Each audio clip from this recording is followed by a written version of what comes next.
My name is Asha. This is Moto Africa Life. Today we're going to talk about what to do when you have a commuter bike that will not start. Your simple bike, this is a carbureted budget Chinese bike. It's 125cc. I could not get this motorcycle to start. It didn't even sound like it was trying at all. It has push button and a kickstart.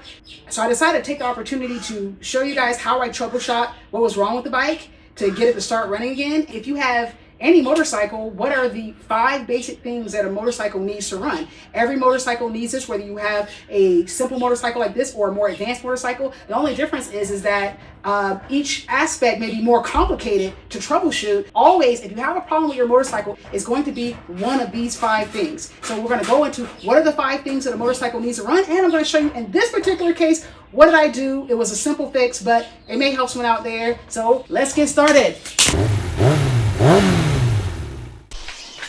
This motorcycle is not working. I mean, it's not even trying to turn on at all. So I can see that my neutral light will turn on. The headlight works. On these motorcycles, you really don't need a battery, just for the incidental things like the indicator light, for the gears, for the turn signals, for the front light. But to start, I mean, this is a kickstart bike, so it really shouldn't need that. There are 5 things that a motorcycle needs to run. You have to have air. I mean, it was cleaned a little bit ago, but it's rainy season right now, and there's not really a lot of dust in the air, so should be pretty fine with the air filter. This one has a foam cleanable one, so you have first thing is air. Second thing is fuel. This is a carbureted bike. We'd have to make sure that is there fuel getting to the engine. So we have your typical fuel petcock here. Make sure it's on. Make sure that fuel is going into the carburetor right here. This is where it comes in here. We have to make sure that the carburetor is not clogged. That's also a part of fuel. As long as the engine is getting air, fuel, that's good. The third thing that the motorcycle needs is oil. Okay, so you have to assume that oil is getting into the engine, and if oil is not in your engine, then oil is extremely dirty, then you're definitely gonna have problems with your engine. Air, fuel, oil. Then we have the compression.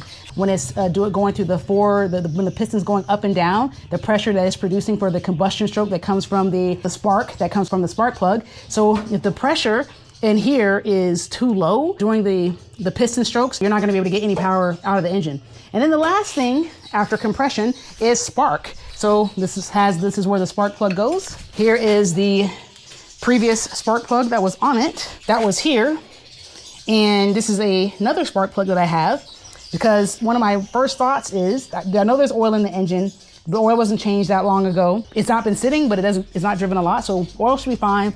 Air filter should be fine. Again, not driven that whole much. Fuel, I have gone through the carburetor a few times, and again, I don't see how it will be clogged when it's rainy season. It's not really that dusty, but the fuel could be an issue here, but I doubt it. So the first thing that I went to is I wanted to see, is there spark? For checking spark, I mean, this is gonna be the easiest thing that you wanna check. It's easy to replace, right? It's one of the most easiest things, to do if you have a problem with the bike. Now, spark is not only limited to the spark plug. I mean, it can be anywhere in the electrical system. Since I'm not using the button start here, I'm just using the kickstart. So that really simplifies everything. You kind of remove away a lot of the extra electrical problems that may happen from here. There still could be electrical problems, and when you're using a kickstart, you kind of eliminate a lot of that. And the spark plug is one of the easiest things for a kickstart to see problem if you think it could be spark. So what I did, I took this, put it inside this cap for the coil, and the coil, I don't know if it'll show, but the coil is up in here. And this is what this cable goes down. One of the ways to test spark, once you put it in kind of a,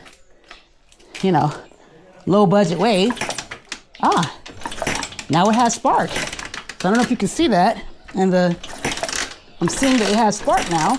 I don't know what happened, but what I did was I took this cap off and I pull this cable out completely. This is an old one right here, where all you would do is you would push this in and twist it on, and then now put your spark plug in here and then twist it onto the bike. So when I put this cap back on, maybe somehow this got loose, and by me reseating it and putting it back on and retwisting it on, it somehow now is able to deliver power from this coil to give the spark. So what I was trying to show, you can see if you have spark, you put the tip of the spark plug up against the motor itself, and then you see that's, I don't know if it catches, but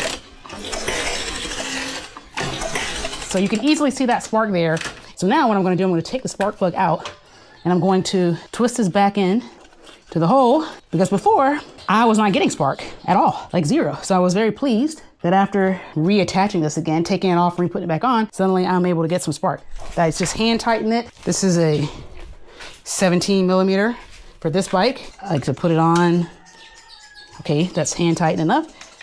Put on my socket wrench. I don't like to do too much, just enough just where it's snug. And now we're going to try it out. Okay, here we go. Choke is up. Ooh, that's some kickback right there. Whew, that's hardcore right there. I think I want to put on a boot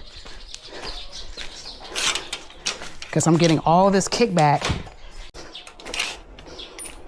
Got on my Alpine Stars Corazal boot here instead of the little flop. I'm gonna give it the juice with this. Man, giving me a lot of kickback here.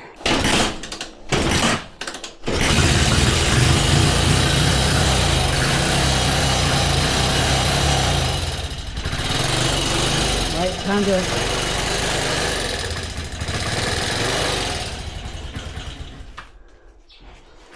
okay, let's try that again.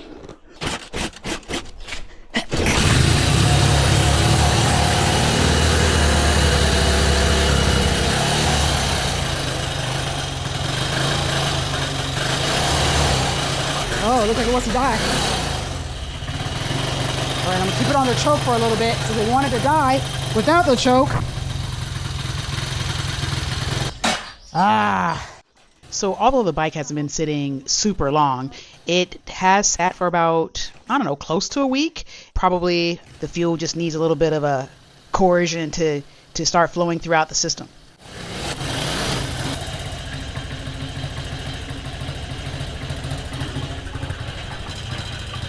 Now what I need to do, got like a flathead screwdriver to put in the air screw on the carburetor. And what I'm doing right now is adjusting the air. So that is part of air coming into the engine. And I'm adjusting the air screw and looking at the RPMs, also listening to the sound of the motorcycle to find where it has a decent idle, but is not going to turn off on me, but not too high.